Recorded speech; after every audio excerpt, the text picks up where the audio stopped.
Hello, wonderful souls, pioneering souls. Welcome to this update, this astrological update for Aries Action energy. Note in the background, I have a sunrise. This is the sun rising on our new year. So the Aries new moon occurs on Friday, the 17th of April, around 8:30 in the evening, Brisbane time. So do check for your location. Now, this new moon has occurred after the full moon in Aries, which was 2 weeks ago. And according to Molly McCord, when the full moon in a sign occurs before the new moon, we can regard the full moon as showing us a new awareness, something we did not perceive previously that needs to be resolved before the next new moon.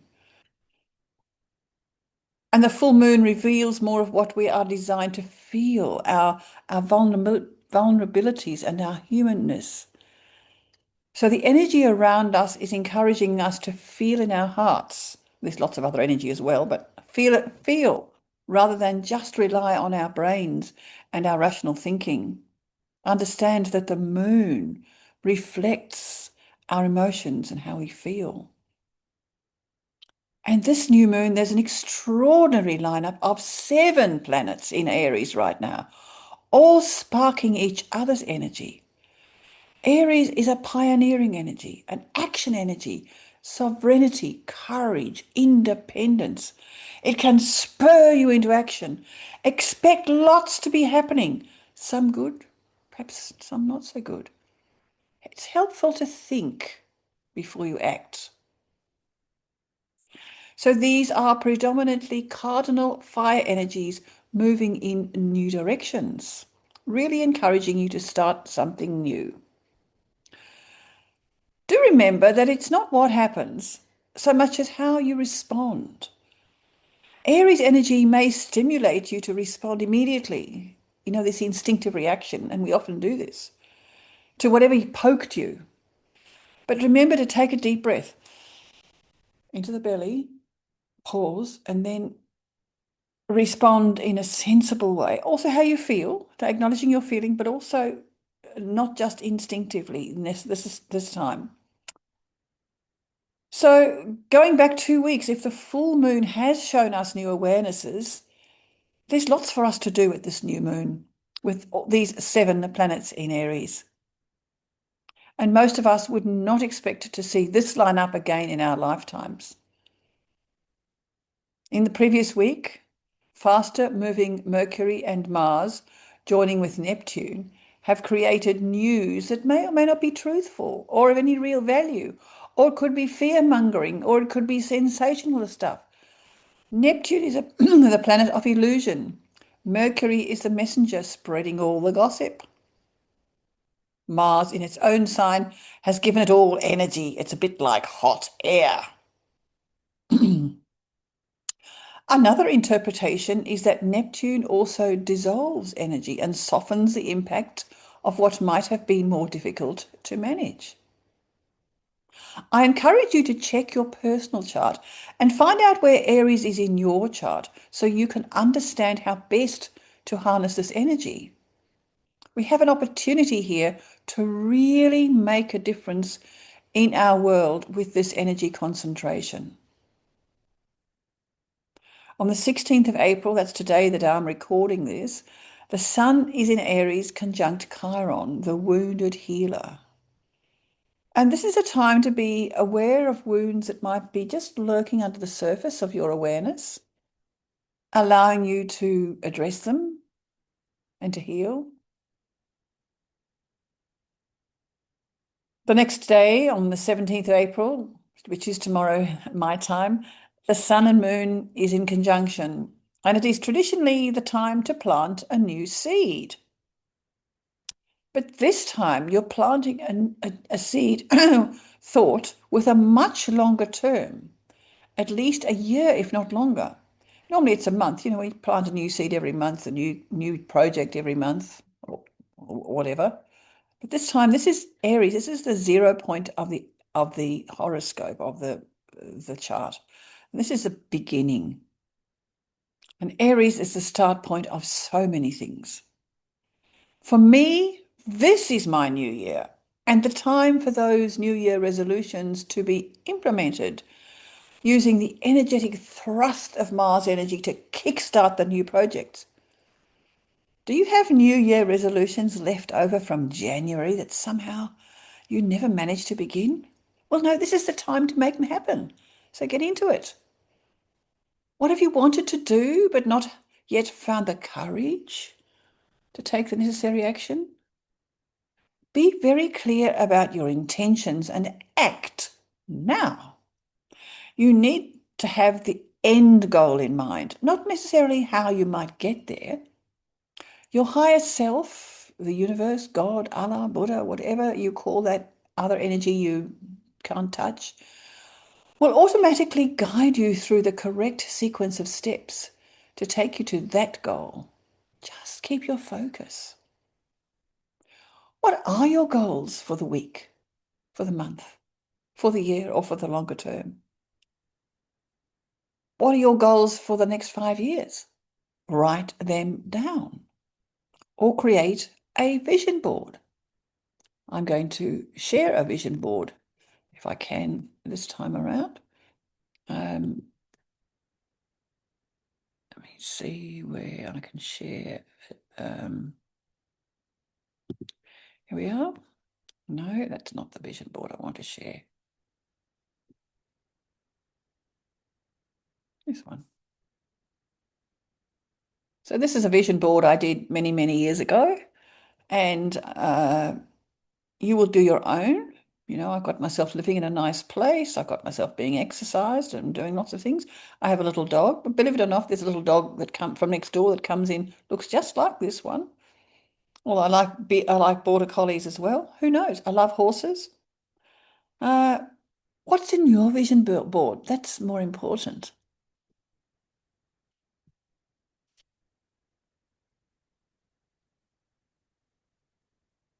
And so put some, put your visions, put your ideas into some sort of tangible device, tangible something that you can see. You know, a vision board you can put up on the wall, or you can have it on your computer as a save screen, or you can write things down if you prefer to write things down. But have a what are you going to achieve? Put it in a prominent place so that your vision can be implanted into your subconscious and you can be guided to your goal. For me, an opportunity has presented to register as a speaker for the local Gold Coast events. I have prepared my bio and other data and will be registering on goldcoastspeakers.com. I'll put that link below in the next few days, taking advantage of this energy in my professional sector.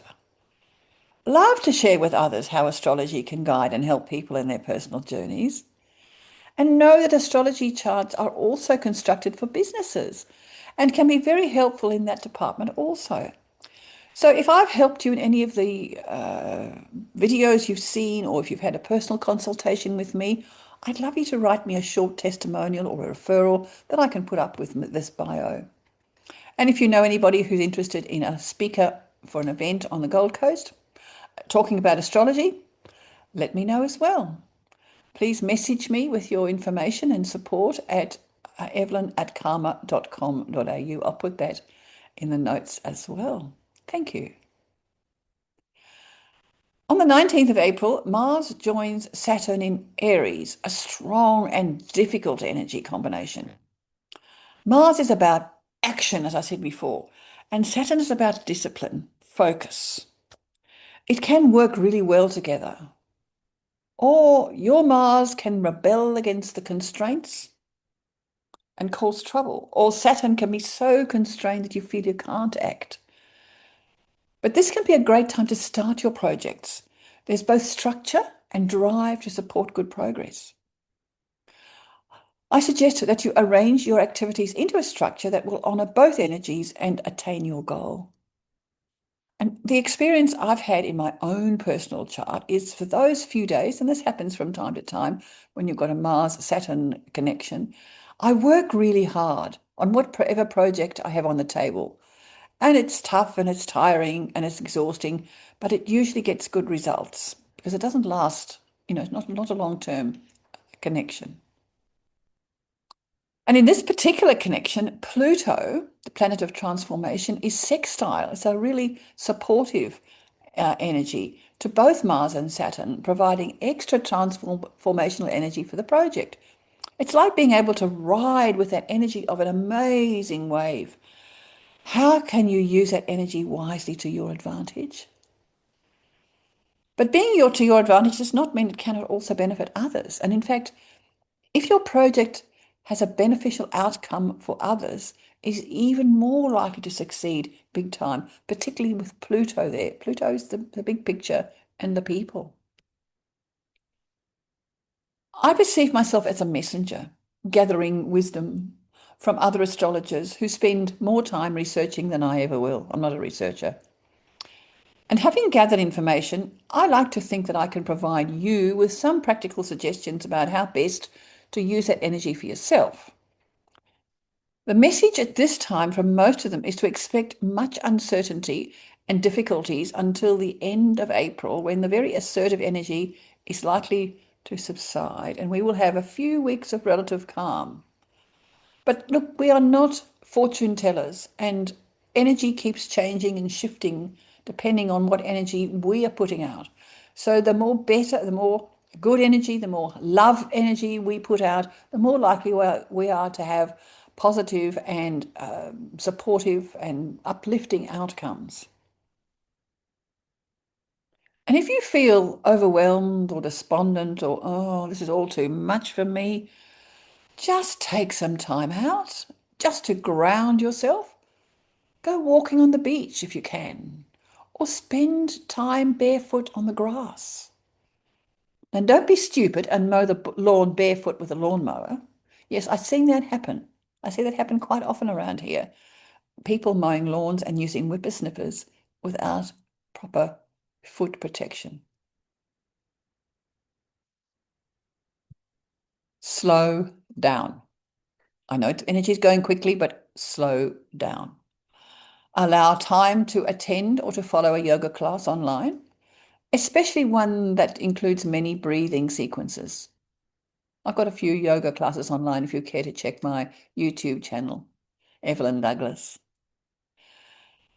What you can simply do is consciously breathe more slowly than you usually do. Just sit down, take a few minutes. Breathe in slowly to the count of 7 and breathe out slowly to the count of 8.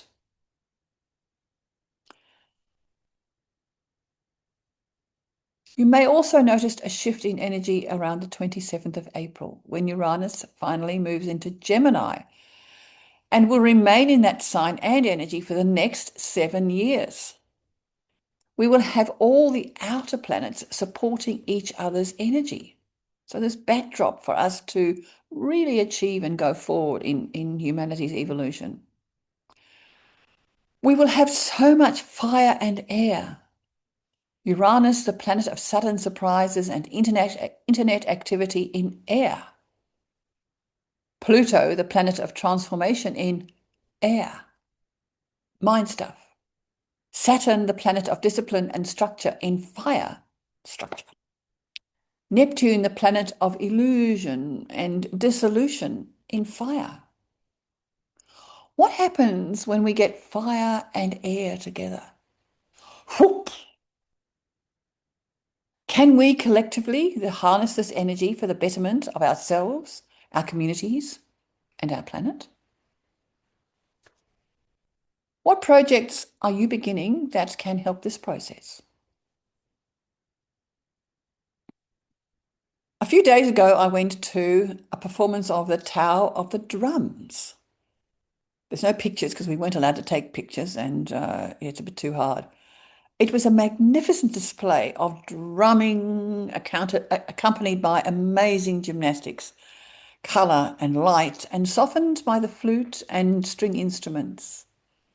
For me as an astrologer, it was a great display of Martian power and Neptunian energy, and creativity. And you know what? I didn't need the earplugs I took with me. It wasn't that loud. Now that's enough for now. Please take care of your own energy. Let us all imagine a world where we could all live in peace and harmony with enough food for everyone, safe shelter, and care for each other. Bye for now.